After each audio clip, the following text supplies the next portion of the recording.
Et bonjour, avec un bruit de fond de l'enfer. Salut.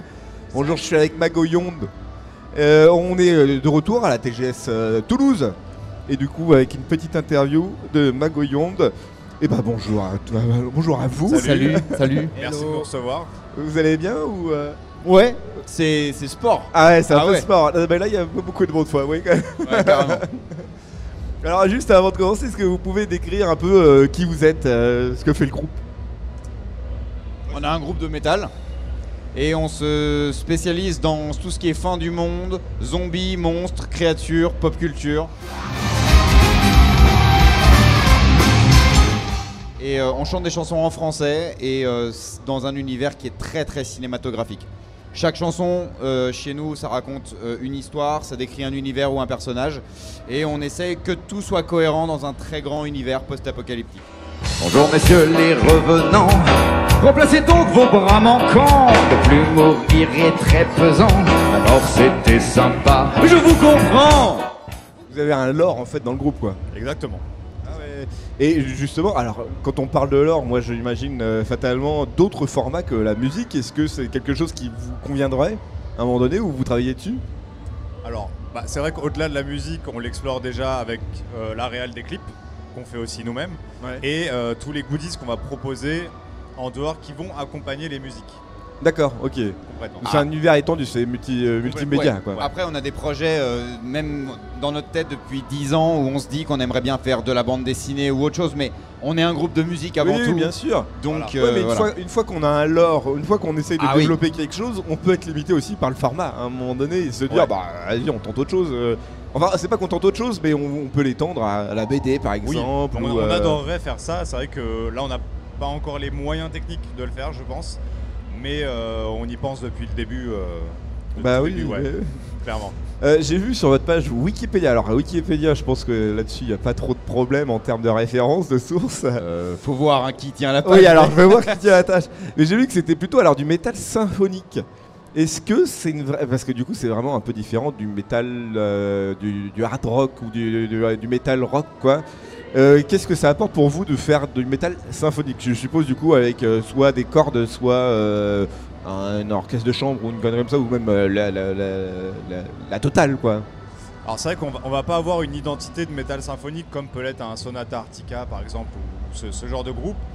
Nous c'est du symphonie grandiloquent, je sais pas comment on pourrait trop le définir. En réalité, c'est pas que symphonique. Oui. On est métal et ensuite on a toute une variété d'influences. Ouais. Et parfois il y a des chansons métal symphonique, mais parfois il y a des chansons pas du tout. Oui, non mais oui, bien Voilà. sûr. Ça va aller dans le jazz, dans le... Enfin, Goliath Paradise par exemple où on est dans un univers complètement à l'opposé. L'insurrection s'installe, car nous sommes clandestins. Nous ne voulons plus vivre dans les souterrains. Que quelqu'un nous délivre, nous sommes clandestins. Nous nous cachons pour vivre dans les souterrains des enfers. Ça comme une question d'arrangement, Ouais. Ouais. plus que métal symphonique et tout ça. En fait, si on met une orchestration, c'est parce que ça va apporter à la musique, pas nécessairement pour se dire on veut faire du métal symphonique. Oui, pardon, excusez-moi. Bon voilà, c'est tout ce que j'allais dire. Non, parce qu'en fait, sur notre dernier album, on a Ouais. eu la chance de faire un financement participatif et on a pu enregistrer avec un orchestre symphonique. Ce qui nous catapulte dans la catégorie des groupes de métal symphonique. Mais on fait bien plus que ça.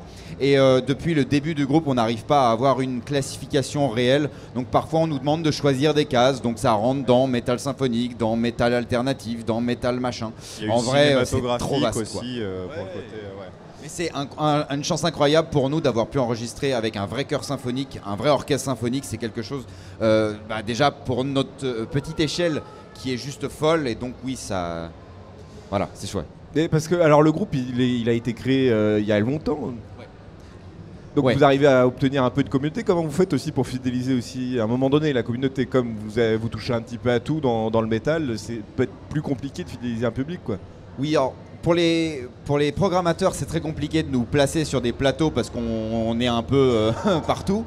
Par contre, pour la communauté, vu qu'il y a plein d'angles différents pour nous découvrir, il y a des gens qui vont aimer le métal un peu à la Rammstein, il y en a d'autres qui vont aimer le métal symphonique, d'autres qui vont aimer les reprises qu'on peut faire par exemple. Et donc ça fait plein de portes d'entrée différentes pour nous découvrir. Donc ça c'est chouette. Et comme tu l'as dit, le groupe il commence à être ancien parce que J'ai démarré ça, c'était en 2008. Ouais. Après, on a réellement commencé la musique sur scène en 2010. Et le groupe tel qu'il est là aujourd'hui, ça fait une petite dizaine d'années qu'il tourne avec Vito à la guitare et le penchant beaucoup plus métal. Mais à chaque fois, on se réinvente, on réessaie de nouvelles choses et on fait évoluer l'univers. On étend le lore, on crée des concept albums. Et à chaque fois, on va un peu plus loin. Et il y a de plus en plus de personnes aussi qui nous découvrent parce qu'il y a des choses qu'on faisait avant qui n'étaient pas très très accessibles. Et on comprend de plus en plus comment ça marche, comment on a envie de se faire plaisir aussi. Et ça fédère de plus en plus de monde, quoi. J'ai vu aussi du coup que sur la page Wikipédia, vous aviez une petite relation avec le Naol Band. Enfin une petite ou une grosse.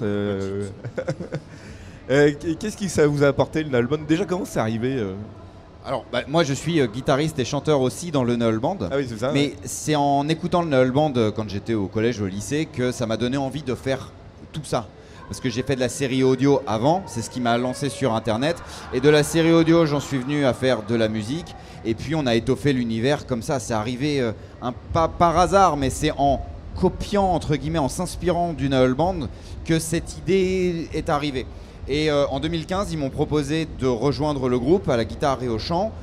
Et depuis, on est sur scène ensemble et ça se passe bien. Et à la base, voilà, on était copains de scène, compas de convention, et puis on a eu des affinités.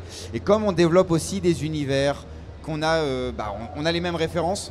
C'est pas forcément les mêmes générations, mais c'est pas grave, on a les mêmes références, on s'entend bien.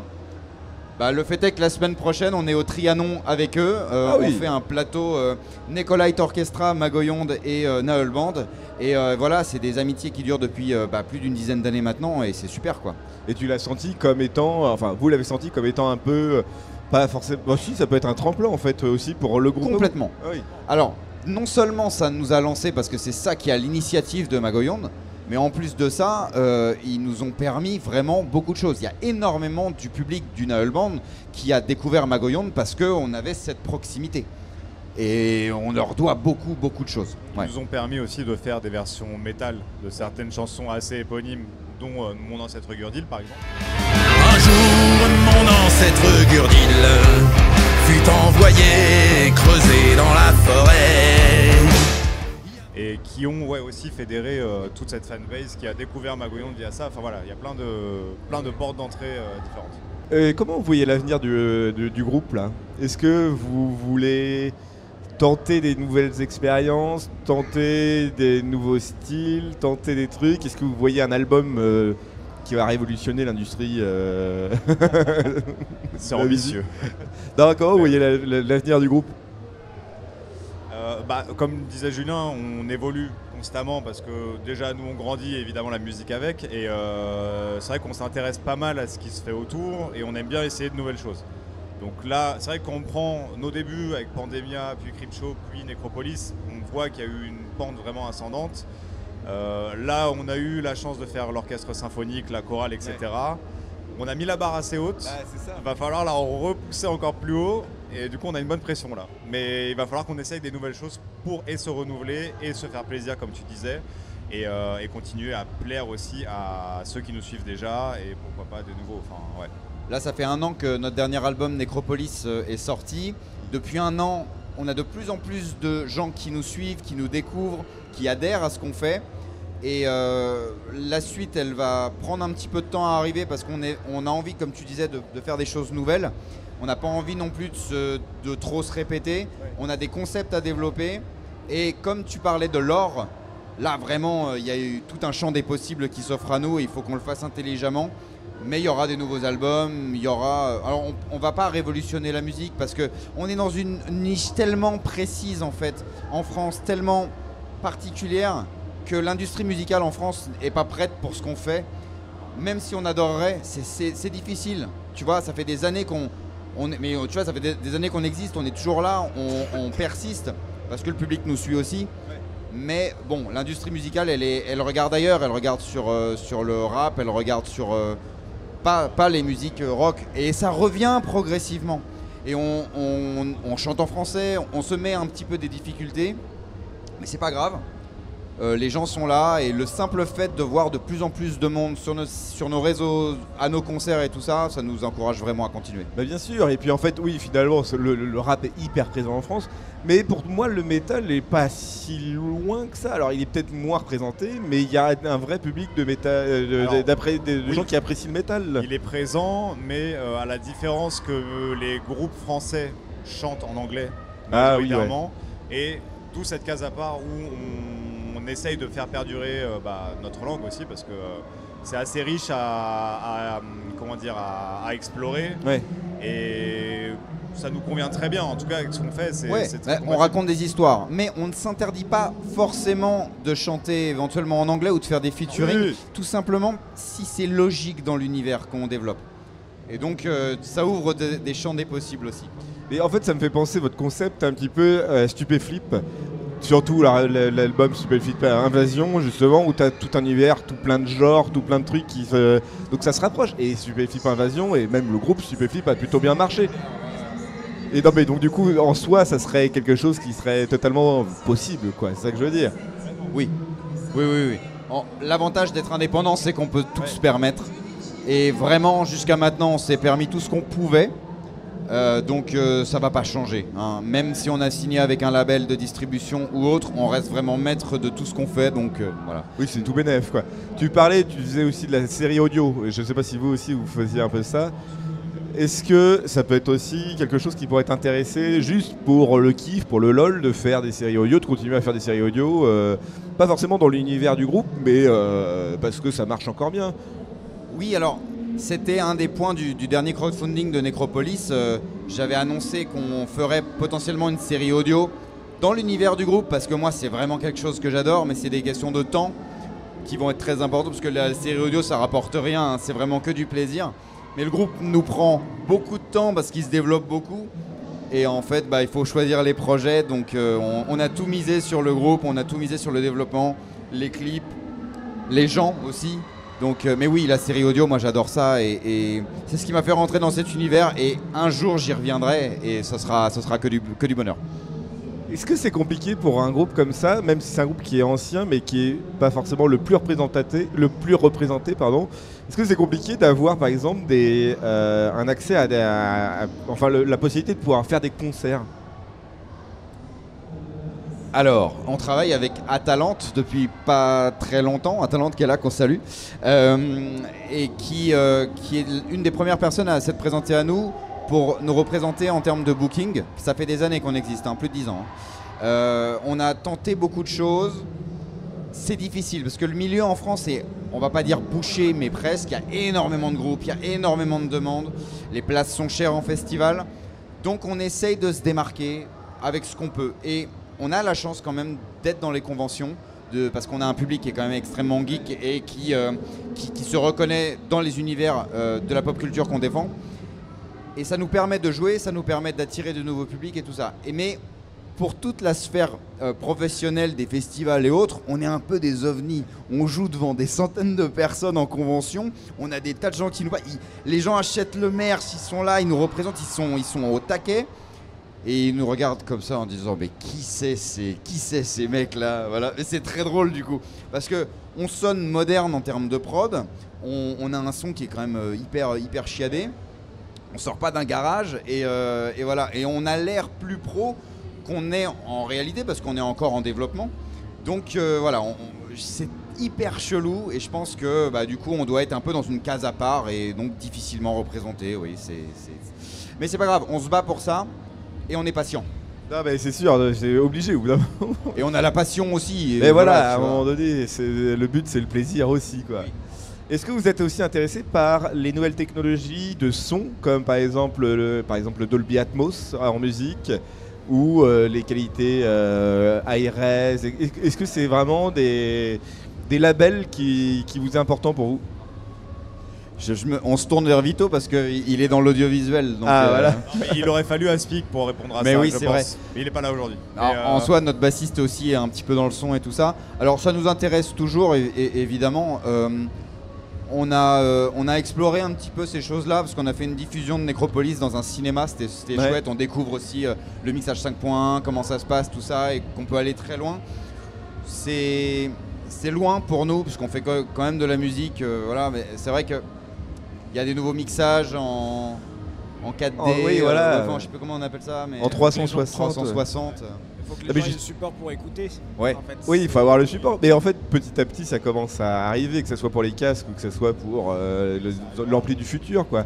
Le jour où l'immersion va pouvoir être totale pour nous et on va pouvoir encore plus emmener l'auditeur dans notre univers, bien sûr qu'on va l'utiliser, mais il faut que ça soit un peu plus accessible, je pense. Oui, c'est ça. Non, mais d'accord. Oui, mais en fait, le truc, c'est que comme là, par exemple, les derniers albums est plus métal symphonique, ça aurait été peut-être, tu vois, un truc qui peut englober. Ah oui, ah vraiment, oui, Carrément, oui. ouais. Ouais.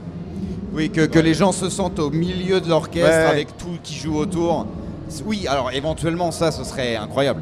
Pour Il les faut le 10 mettre ans. sur le crowdfunding parce que je crois que c'est pas le même mix. Hein. C'est pas le même budget. Non. Ouais, Oui, d'accord, non, c'est pas ouais, le ouais. même Mais pour les Ouais, 10 ans, carrément. pour les Parce 10 ans que de l'album. déjà, un orchestre symphonique, ça coûte son prix. Ah bah oui. Alors si en plus on l'enregistre en 360, je te raconte pas le truc. Mais on a des ambitions. Ben oui. Et Un futur très proche, on va dire. Ouais, ouais, on va refaire un crowdfunding pour ça, je pense. Hein. Donc du coup, tu disais que le prochain concert, c'était au Trianon de Paris, je suppose. Alors juste la veille, on est en Suisse avec les Fatal Picard. Ah ouais, d'accord. Super ouais. cool.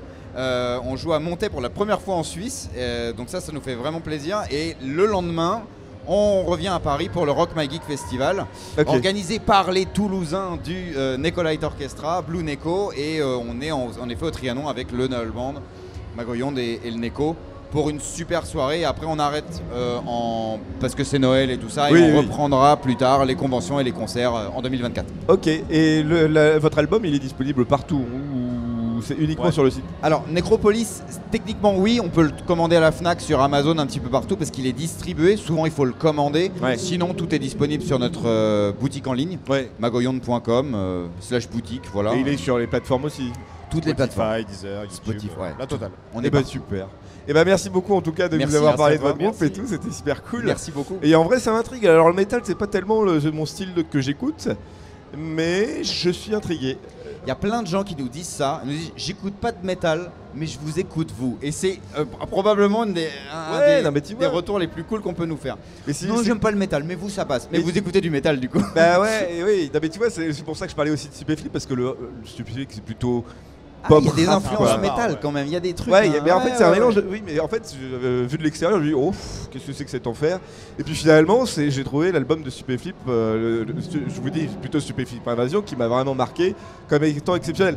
Et justement, je me dis ça peut peut-être faire la même chose quoi en fait. Ah, Avec... il y a un côté ovni chez Stupéflip Ouais, c'est ça. qui peut se retrouver aussi chez nous dans le fait que ça parte dans tous les sens. Bah oui. Et c'est ça qui est bien parce que ça sort de toutes les cases possibles. C'est ça l'originalité du truc qui va faire la différence à un moment donné. Bon, en tout cas, merci beaucoup. Et puis, on va peut-être se retrouver au Trianon de Paris, hein, puisque Avec plaisir. parisien comme je Avec suis, plaisir. j'irai sans doute.